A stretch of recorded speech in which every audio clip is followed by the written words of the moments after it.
Basically, wanted to shed some light on a few topics that are kind of like the taboo subjects of college. But I feel like they need to be, discussed.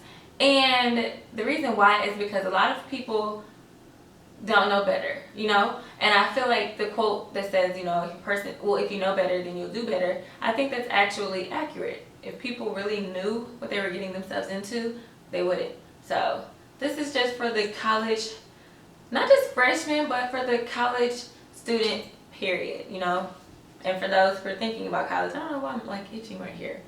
I think I just came back from California and I think there's something in the water out there because I've been itching like crazy. I have used the new Caress or whatever, Daily Silk, and I've been like itching all over. It's like I have chicken pox. Anywho, it's like totally weird. I know. Okay, so the first things first, when you get to college, everyone is pretty much like new, There's a lot of people that don't necessarily start in the fall. Some of them start in the spring. So it's kind of like a new experience for a lot of people. There's a lot of transfers, and it's really pretty much a transitional period in life. Your college years. There's nothing really stable about that environment. So you have to be used to quickly adapting to certain people groups or, classes, schedules, dorms, everything. So with that being said, as far as friendships, a lot of people are kind of like, oh, I can't make friends. When do I make friends? And some people just are desperate to have them. And it's like, when you're in college, I wouldn't suggest that you sell yourself to be a friend to someone or selling yourself to have a friend, because you're not really truly being yourself. If you're being yourself, for one, you're going to attract the right people that actually genuinely love you for you. And, as far as like different clubs and groups that you join in college, those are the actual places that most college students find their friends. If it's not in their own dorm, it's pretty much the clubs and societies that they join. I'm really trying to stop itching, but this this fragrance, it's not the fragrance, it's just the body oil. Woo, whatever it is, it's just, I think that's a doctor. But anyway, so just be a little optimistic. Just be yourself, and honestly, people will come to you. When I first got there, like I said in a prior video about the college life, there were a lot of networks. Like, for instance, Facebook. That is when Facebook pretty much first started, like 2006 or 7. So a lot of people, you had to have a certain network to be on Facebook. So, of course, I had the Tennessee State University network, and I was able to find other college students from there. So some of us connected that way. My roommate, I actually called, and I'll talk about roommates later, but I actually got her number from either Facebook or the college dorm. I think it was the college dorm, like the dorm director gave me her number to like kind of talk to her about what to bring and what not to bring. So as far as that goes, like the networking, like I would look at my class list that I have, like the course schedule, and I looked on my class list, the roster, and I would look up a few of them on Facebook just to see if I knew some of them, or just to look up their profile to just kind of network with them. So it was kind of like friendly. There was no catfish back then, So it wasn't like some mass murderer trying to kill me. It wasn't like that. So that's kind of one of the ways that, people network, social media. Second, I would say, as far as making friends, you have to be friendly. Like, if you actually go to college with the attitude where it's just me, myself, and I'm just this chick, or I'm a bad chick, or I'm that guy, and you're really obnoxious and cocky, people will not like you at all, and they probably will talk about you because you have an arrogancy about you. And that's not the way to make friends. In order to be a friend, or in order to make a friend, you must first be a friend. And that's just in life in general, wherever you are, whether you're at church, whether you're at the club, whether at work, in work environments, everywhere. You have to be friendly, Be the type of person that you would want to be friend, So I wouldn't let that like oppress me, making friends. I think that's the least of your worries, because honestly, with all those college parties, trust me, you're gonna at least find 1 or 2 friends in college, just to be honest. And with that, okay, the downside about that, college is kind of the place where you meet your best friends in life, honestly. But that is still a transitional period. You guys are going through the same thing. So of course you're going to make a bond, and it's going to be strong because you're going through the same thing and you're growing together. Now, whether that relationship will just, everyone that you meet in college, That doesn't mean that every single person that you come across in college is meant to be your best friend or meant to be your friend. Of course you can be associates, good associates, and probably good friends, but you don't be brokenhearted if they move on back home or wherever they're from and they, move on with their life and you can't be a part of it because you're moving with your life.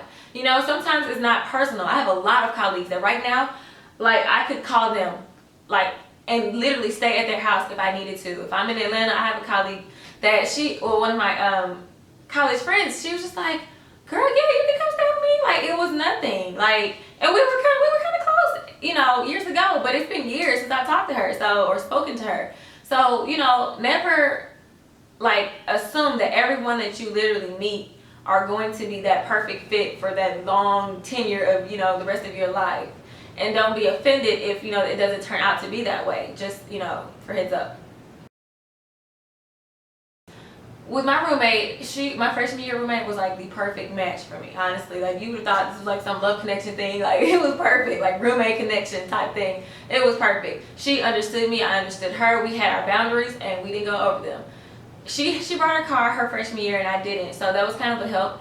And she did nails. She had a license from high school that actually allowed her to do nails professionally. And I used to do hair, so I would make my money like that. So we literally had our own shop in our dorm. Like, we made plenty of money. I'm talking about hundreds of dollars. So we didn't even need to have to work, So her parents, we actually had the same upbringing, and it wasn't done on purpose. Like, I guess my dorm director kind of matched people according to where they were from. So her state was Illinois, and so was my state, even though I'm from like the St. Louis area. That greater St. Louis area consists of the east side and, the Missouri side. So she was in like the part that's from like, Chicago area. But still, we still had the same kind of church religious upbringing. So that was like a good grounds for like a friendship and good roommatehood or roommateship or whatever. So it was just perfect. Like, I called her, when I first got there, before I got there, to like ask her, what all are you bringing? So like, if you're in a dorm, there's no need to have two of everything. The room is going to be so congested and it's going to be annoying. So with the TV situation, I agreed to bring the TV and she brought I think it was the refrigerator, and I brought a microwave. And of course she was free to use it because I didn't care. I was free to use her appliances. So we just had that mutual respect and understanding. It was just a perfect match. So sometimes though, you may get a roommate that's like really anal about everything. Only thing she was anal about was hair. Like, I wore extensions a lot, so I would have to clean up my hair. Like, she was afraid of hair. Like, she'd cry. It was so funny, but it just, I just knew that was something that she was a little anal about. So I was like, well, okay, it's nothing. Clean up after myself. So, but the thing is, I've had roommates that hated my guts. So, with roommates, just because you really don't know a person until you live with them. So your habits, your hygiene habits, or just any kind of habits, period, may conflict with your roommate, even though you guys are friends or whatever. So for instance, I'll just say, my sophomore year, I had another best roommate. She was actually my best friend. Like, I actually had met her my freshman year, and we hung out so much, we were in each other's room so much that I knew that we'd be compatible as roommates the next year. So I actually had planned to room with one of my good friends, but she didn't come back the next semester. So my next friend that was in that same clique, well, not clique, but group, was my roommate. So I chose her. I was like, yeah, we have, kind of like the same background. So it is what it was. But after a while, I guess we kind of got annoyed with each other. I don't know why. Like, I don't know. It's like, honestly, I think we kind of hurt each other's feelings. And that's why I say with the friendship thing, sometimes it could like almost ruin friendships, because the living situation doesn't work out. Like, I can't, honestly, to this day, I don't really remember how it even started or how it happened, but I do know, I remember a time where we like literally drifted away within our friendship. And it was like to the point where I left and I stayed with one of my other friends in the co-ed dorm because it just got that hectic. And I think it probably was the transition in my life personally that kind of maybe, had a lot to do with it. And she was going through a lot of things too on her end. So we kind of split, from that. But after we moved out the next year, we continued the whole year to stay there, But the next year when we moved into apartments, I had my own apartment with, 3 other roommates. And she had, I can't remember where she was staying. she had hers. So our friendship just kind of picked back up from there. So, you know, it just goes to show you that sometimes it's not the best idea to just room with, you know, your best friends or your friends, because sometimes you might get tired of seeing each other every day, all day, you know, and they know everything about you, and it just, you know, it may just become a conflict, you know. So that, I'll say that next year, I had roommates that I didn't know. I loved them. Everything was off the chain about them except for one. The thing about living in dorms and, you know, living period on college campuses, you have to be really mature. You have to be open-minded, because these people are from all different walks of life. Some people have dealt with molestation. Some people have dealt with abandonment issues. Some of them, their parents may be deceased. So, you know, they may be carrying a lot of loads on them personally. Now, I'm just saying this to throw this out there. My roommates I don't think that they dealt with that stuff, but I'm just saying. So I had one roommate, and I didn't know her, but she was good friends with one of the roommates that I had. Because at first it was going to be just 3 of us, but she kind of found out that there was a vacancy, and she was like, well, I want to come stay. I was like, okay, whatever. So she was cool. I ended up doing her hair, and I really liked her. She was really cool, you know. She was from Detroit, and I love the D. Like, I love Detroit. So, and I had a lot of friends from there. I still do. So, you know, it kind of got to the point where she was kind of messy a little bit. She was a pretty girl, you know, like, you know, and she just was kind of trifling, like, in her habits. Like I said, if you're going to be a roommate, you need to clean up for yourself. Like, it's just like being married. It's not just you anymore. You have to clean up for yourself and others, you know. So I felt like I was always the one having to say something to her, and the other roommates weren't too much saying anything. So it kind of looked like it was a personal attack. Like, I had already called and texted her or whatever. She was like, okay, no problem, girl. But then the situation didn't, like, get any better. And then there was, like, this one time where, like, a bunch of her weave, like, literally was shedding all over the bathroom floor. And it was like, I think it was like she did it on purpose, just to get under her best friend's nerves. And they were falling out anyway. They had their own little beef. But I didn't care about the beef, because I'm not messy. I don't get into squabbles, especially with friends. I don't have anything to do with that. I just did not want to walk into the kitchen and there's a huge lemon and lime stuck from your Sonic drink from the night before. I'll never forget that. And I was like, girl, I'm ready to cook. You need to come here and get this up. Like, it was just like the Bad Girls Club. And that's when Natalie Nunn from season 4 had come on. So I was heavily influenced by Natalie. I was like, girl, this is a bad girl. Like, but I was just like, I was modern. I wasn't as crazy as Natalie had she gotten. But it just was like, clean up after yourself. I'm not gonna play these games with you, girl. You grown. She was older than me. She was like 22 or 20 at the 20 something, 21, whatever. I was only like 20. So I'm like, no, it's not my job to be your maid. Clean it up. So anyway, it just got ugly, and she got mad to the point where, well, okay, let me not play the victim. Hold on. Because what I did was, I was petty. I put her on blast, basically, but I didn't put her name in like a Facebook post. I just needed to know whether it was just me or not. I was like, listen, I had this situation with one of my roommates. I was petty, I'll admit it. But I was like, you know, she's being petty. And I guess that really embarrassed her, because even though, you know, I didn't put her name in it, a lot of people, she was still my friend, so I knew that she would see it. And it was like, you're not listening to me, so maybe if I put it on Facebook, you'll listen. That backfired, and I guess it totally hurt her. And I didn't know. Honestly, I thought it just made her mad, so I just didn't care. I was like, well, whatever. But after a while, she got crazy to the point where she left a note on my door. She was beating on it, and she was like, I'm gonna clown you every day. And I overheard her one day talking to her friends, and she was like, heard about it. She was like, that really hurt me. I was like, oh my gosh, well, why didn't you just say that hurt you? Like, I would have apologized, but you act like this big bad wolf, like you gonna whoop me. You know, it was just a stupid situation. So she ended up leaving anyway, and the house went back to normal. We were all like loving each other. We were like, yay, you know.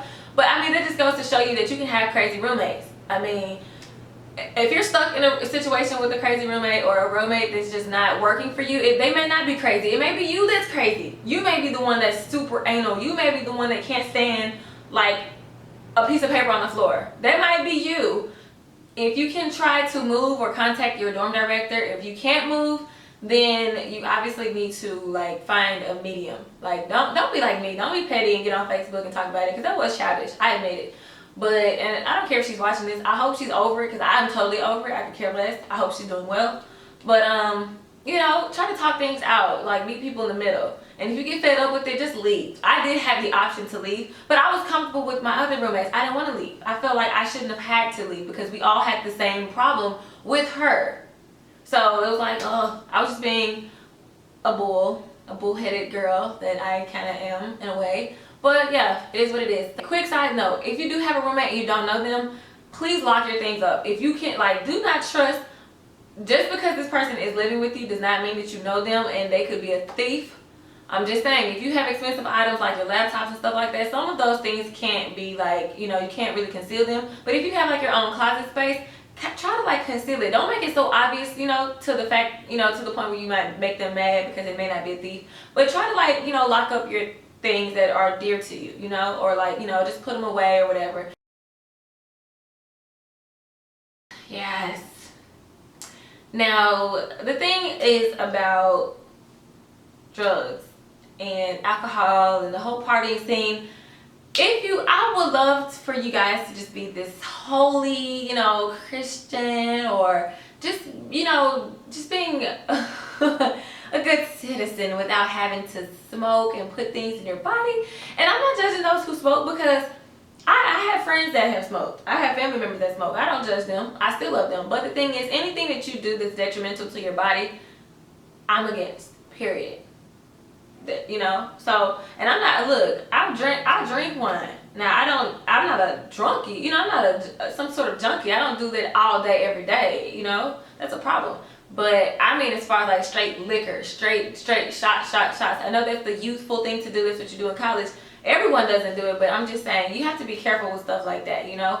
You don't want to wild out to the point where you forget your point of being in college for an education. So I'll say that my experience with, I guess, weed, marijuana, Mary Jane, fruit, whatever you want to say, I could go on and on and on. But I didn't like it. I hung around nothing but weed heads. Nothing but weed heads. And it's funny because a lot of people are judgmental in college, where they'll say, well, you know, I'm not going to hang with them because they do this, or I'm not going to hang with her because she's a slut or whatever. You can't be judgmental like that when you come across new people, because you never should judge a book by its cover, period. Some of those weed heads were the most intelligent young men I've ever seen. Some of those girls were the most smartest. You know, they just were making, clearly, they just were smoking. It is what it is. But some of those people had my back, like literally, like had my back to the fullest. When I didn't have my car at school, or my mom didn't let me, they had my back, you know. So they were like family to me. So I would always try to tell them, you know, stop smoking. You don't need to do that. And they were just like I had the opportunity to be high every day. Like, they passed blunts around like pennies, like seriously. And I'm like, first of all, if you're gonna sit here and smoke, I'm never gonna be like smoking behind somebody else. No, that's trifling. I don't know what it is. These days, people lace weed with everything. I had a cousin that was killed. Well, he was at a party, and I believe it was either drink or maybe narcotics that he took, or it was a drink and somebody like slipped a Molly in there, or whatever they call it, a Mickey or whatever, and he died. That stuff is real. Like, I don't play games with that stuff. Like, I feel like, I don't care if the blunt is free, I'm not about to hit that. No, that's crazy. Don't be that thirsty over weed where you have to just do, you know, whatever. Even with cigarettes or any other thing like that. I'm just really animal about my health, seriously. But anyway, it just was a bad experience for me. I didn't do it out of peer pressure. I'm a very strong individual. I did it to prove to them that they didn't need it. I hid whatever that I had, and I was like, yeah, this, okay, wow, I'm high, wow. Like, after the high goes down, now what? I'm gonna spend 10 or 12, 50 more dollars on some weed that's gonna help me out for what, 5 minutes? No, that's stupid. I actually have my own natural high. I'm so animated and random. Like, you would like literally laugh all day if you spent the day with me. Like, all of them would be tripping off of me because I'm funny. Like, I don't need narcotics. I don't need any sort of like painkillers or anything like that to be addicted to. Like, I don't need them to, you know, open up or to chill or relax. I feel like any stress that you have, you need to deal with that. It has nothing to do with any outside substance. You know, you shouldn't depend on that. I can see if it's just something for recreational use, something that, not even recreational use, because that's an excuse too. I meant like, you know, once, like a month, because it is medicinal for like, you know, certain health reasons. And I feel like, well, if you must need it for that, why smoke it? That's the bad part about it. Smoking it, anything that you smoke, period, is terrible for your lungs. Why not use it as like a tea, a herbal tea? It's an herb. Honestly, I can't, even though honestly I know I'm a Christian, and a lot of my, you know, people that know me, they're gonna be like, oh, you know, you encouraging them to smoke weed. No, that's not what I'm doing. people are going to do what they're going to do. I'm just telling you how to be safe while you're doing it. Now, there's no, scripture that says that, you cannot use marijuana for medicinal purposes or whatever, because it is a plant. The difference between marijuana and dope, okay, which is short for dopamine, which is it's a chemical basically, and that's released in your mind that gives you a fake high sense, which comes from cocaine. That's why they say dope. So cocaine is a chemical stimulant. That's totally different. That's something that's not natural, like in itself. You have to mix that together, do whatever else, add this and that to it to make it what it is. Marijuana is just there. You can pluck it off the tree and that's it. You're cured with whatever, medicinal purposes you're using it for. I just feel like the fact that people are smoking it is just wrong, because it's bad for your health. There's herbal tea. Would you smoke herbal tea? No, you put it in water or whatever drink that you're, So I'm just saying, I can't sit there and say that God is just mad at everybody who, uses marijuana, because it's an herb. I feel like if you put something here that's totally natural, like shea butter or anything, coconut oil, natural things, those things have been proven to keep blood pressure down, not smoking weed, but the fact weed itself. So, I'm not going to get on that because I don't have time. That's a whole nother video. But I'm just saying, if you guys are going to do that responsibly. And first of all, it is illegal. That's the thing. As long as it's illegal, you live in America. That's just what it is. That's not worth going to jail for, having a record and all that kind of stuff. Just let that go. You have to be careful, like especially young ladies, even with the friendships and finding new friends and stuff. A lot of guys, especially fraternity guys, are going to come across and seem so friendly and open, and they're just gonna want to have sex with you, girl. Like I've seen a lot of girls leave the clubs with guys, and that's like the perfect situation for rape, the perfect candidate. Like, why would you do that? So I mean, words of wisdom: never leave the club with a guy. Never leave the club with someone you don't know. Trust me, I've done this out of experience. I've never been raped, but I've woken up in an apartment full of men. Like, straight up. I'm like, wow. Like, my friends left me there, and it was my birthday, and I was drunk. I was like, wait a minute. I'm mad y'all left me here. I don't care if I did tell them to leave me. You don't leave me. But I know that I'm grown, so they probably were like, well, I can't tell her anything. But thank God that they didn't rape me. Now, I knew these guys. I wasn't strangers. I wasn't some slut. I didn't sleep with any of them. But they were celebrating my birthday. So, of course, we had, like, peach alcohol, that kind of junk. And it slept up on me. Like, it crept up on me. So, I was asleep. I was tired. And it's just that kind of instance where I said, what if, even though they were cool with me, like we were friends, what if one of them raped me? They could have all raped me, You never know what the devil or what evil may get, when it may get into someone, and something can happen, You shouldn't trust trust people like that, with your life. You never put yourself in situations like that where, you're compromising your life. So what I'm telling you is straight from experience. I don't mind putting it out there because I know what's between my legs. I know where I'm at night. So, and I know what I was doing back then, which was nothing. So yeah, not worried about judgmental people. I'm just saying, I actually graduated high school a virgin. I was in college and I was a virgin at that time. So it didn't even matter to me. Like, they knew that I was a virgin. Most of my guy friends, and that's mainly who I clung to, because guys they just were cooler. I was really tomboyish. So I had girlfriends, but I also had more guy friends. So they all knew, like, oh, that's Fantasia. Yeah, she ain't giving it up. Don't even fool her. And that's pretty much why I was single. I had a couple boyfriends, but after you don't give it up for a while, they'll leave. Anyway, but yeah, that was just a personal thing that I had with myself. I didn't want to have sex before marriage. It was just what I wanted to do until I got married, obviously, and divorced. So anywho, back to the subject.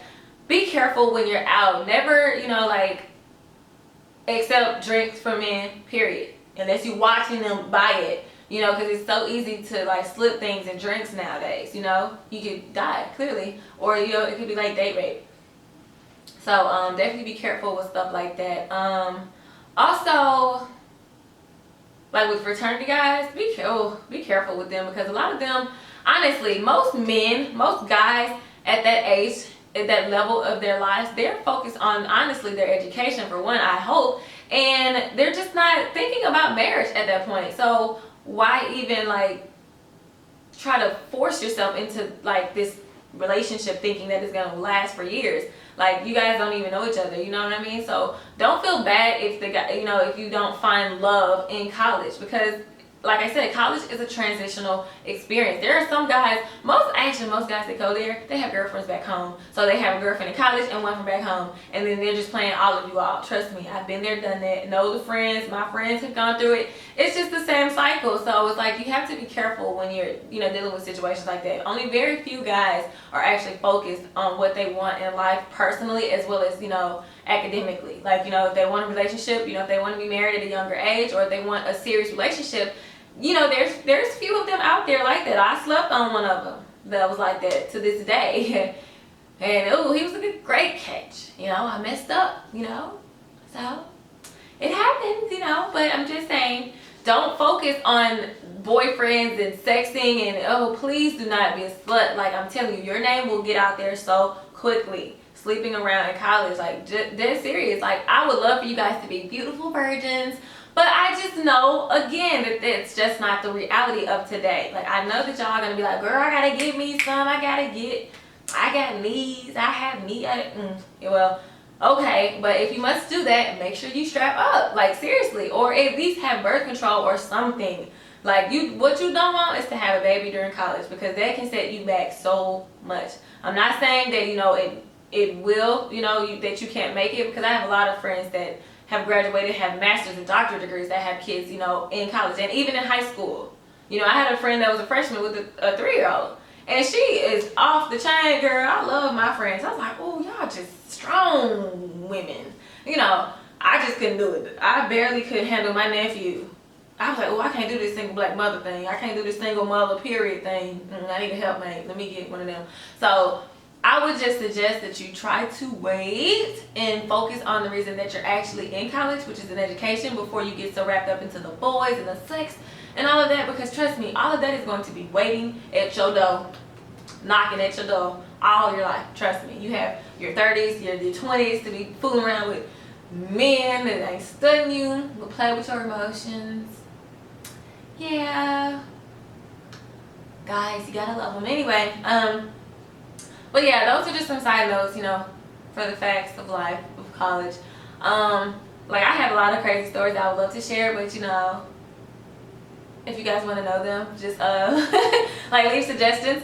But yeah, I would just say don't lose focus, because once you lose focus in college, it's really hard to catch up. It really is.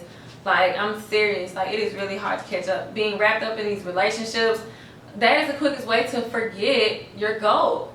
Honestly, I didn't get married till after I graduated, because I knew that, you know, it would have been stressful, you know, and it was. Shoot. But I mean, to each his own. There are some different situations where, you know, it could work. But I'm just saying, don't let that be your main focus. Make sure you get your own, because the one thing that guys really like is, you know, women with their own, independent women, basically. Women with their own degrees, women with their own jobs, you know. Not necessarily saying that you have to be this boss and you don't like, you know, some of y'all women kind of scare me. I think some of y'all like girls, the way y'all be acting like, ooh, I don't need no man for nothing. Who I do, honey, you come take this trash out today. Like, I'm just playing that is not why you should want a man to take your trash out. Like, trust me, I've been doing that for years. That's not a need.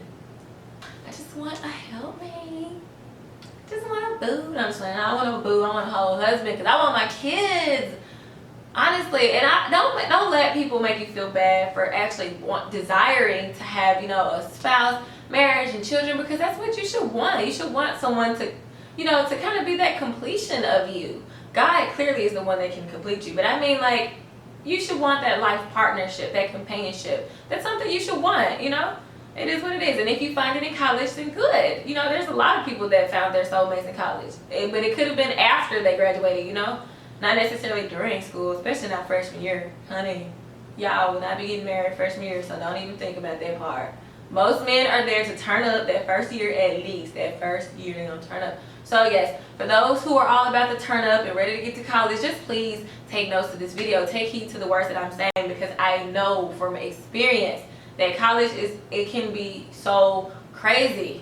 Like, I've seen girls get put out of school for fighting, Like, do not let these YouTube and these Vines and these, Instagram posts get y'all hyped up. You can lose your entire education fooling around, and not just your education. When you get, like, when you go to jail, you get, what's it called? You get, what did I have? You get records. And they prevent you from even practicing. Like, let's say you just graduated with a degree in law. Well, if you go out there and break the law, guess what?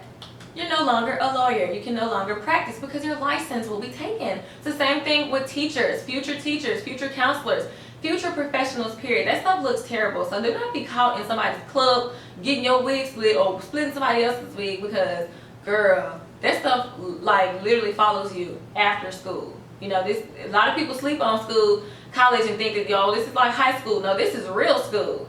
And some of you that are on, like, academic probation, and some of you who are already on, scholarships, you can't slack. Like, you having time to do all this partying, but you have to study in college. Like, those classes are not all that easy, just to be honest. It depends on your major, especially if you have, like, a lot of sciences and math. Those are subjects that you're going to have to study. Like, I'm just saying, for the majority of Americans, honestly, most of us have to study with math and sciences because there's so many theories that you have to memorize. It's a lot of digits and stuff. Well, I hate math, but anyway, just a lot of time for studies. Make sure you just focus on the point of being in school. Focus on your mission in life, period. Do not lose your purpose. Do not lose your focus. So I hope you guys were encouraged by this video. If I haven't answered the questions that were requested, please leave them in the comments box, and leave any other suggested videos if you guys want to learn how to get in certain programs, or earn certain degree certificate programs, or whatever you need. Just you can either email me, I'll leave that in the descriptions box, or you can leave them openly in the comment section and I can respond to them as soon as possible. Thank you guys again for watching, and like this video, subscribe it, and share it. See you guys next video. Love, and Tasia.